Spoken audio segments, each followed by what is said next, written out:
1983, Gunung Krakatau yang berada di Selat Sunda meletus dengan dahsyatnya, sehingga menimbulkan dampak yang sangat menyakitkan di daerah Banten.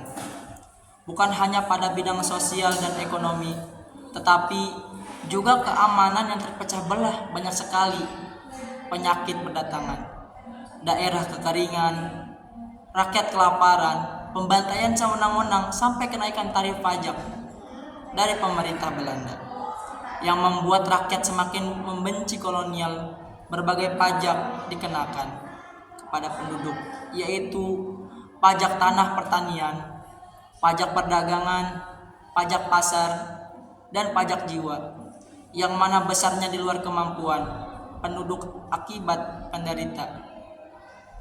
Penduduk rakyat yang percaya tahayul mulai memberikan sesajen di pohon kepu besar yang dikeramatkan, supaya permohonan mereka untuk memusnahkan segala macam bencana dapat terkabul.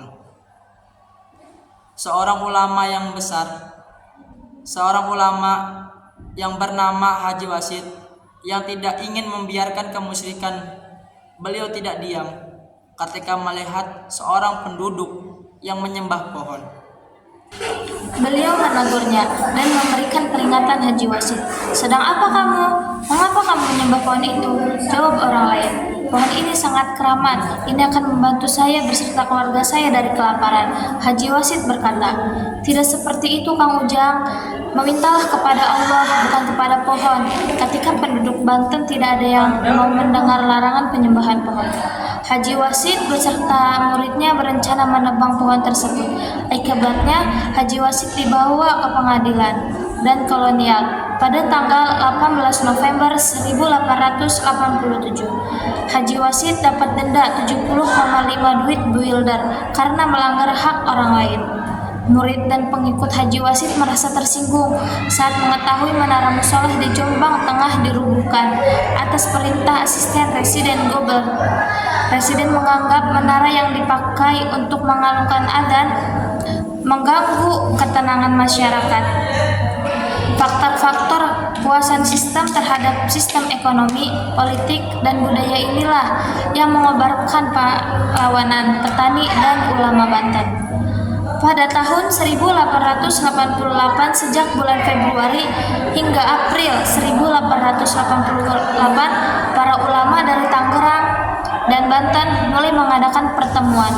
Mereka adalah Haji Marzuki, Haji Asnagori, Haji Ishak, Haji Wasid, dan Haji Ismail. Pertemuan tersebut membahas mengenai ketersediaan alat bersenjata, bagian tugas, penggerakan, pengikut, serta pelatihan. Kemudian, setelah lewat tengah malam, para kiai menghadiri pertemuan kedua di rumah Haji Ishak. Keesokan harinya, Haji Wasid dan Haji Ismail menemui murid-muridnya pada tanggal 8 Juli 1988.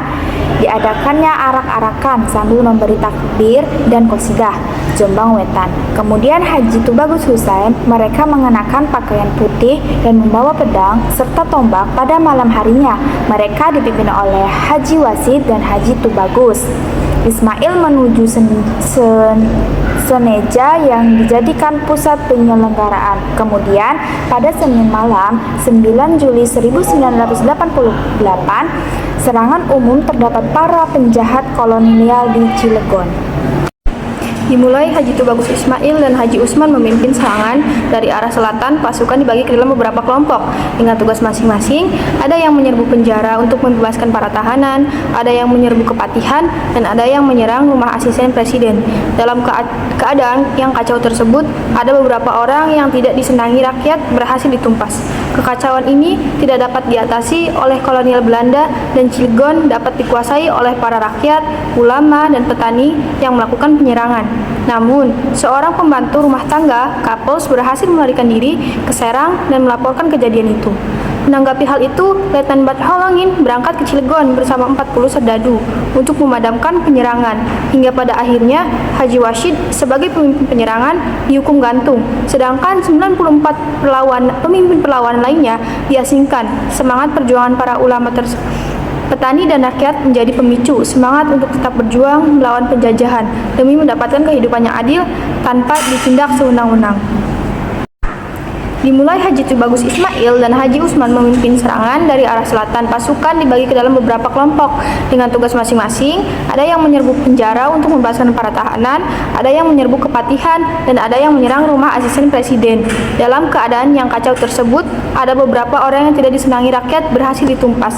Kekacauan ini tidak dapat diatasi oleh kolonial Belanda, dan Cilegon dapat dikuasai oleh para rakyat, ulama, dan petani yang melakukan penyerangan. Namun, seorang pembantu rumah tangga Kapolres berhasil melarikan diri ke Serang dan melaporkan kejadian itu. Menanggapi hal itu, Letnan Holengin berangkat ke Cilegon bersama 40 serdadu untuk memadamkan penyerangan. Hingga pada akhirnya, Haji Wasid sebagai pemimpin penyerangan dihukum gantung. Sedangkan 94 pemimpin perlawanan lainnya diasingkan. Semangat perjuangan para ulama petani dan rakyat menjadi pemicu semangat untuk tetap berjuang melawan penjajahan demi mendapat kehidupan yang adil tanpa ditindak sewenang-wenang.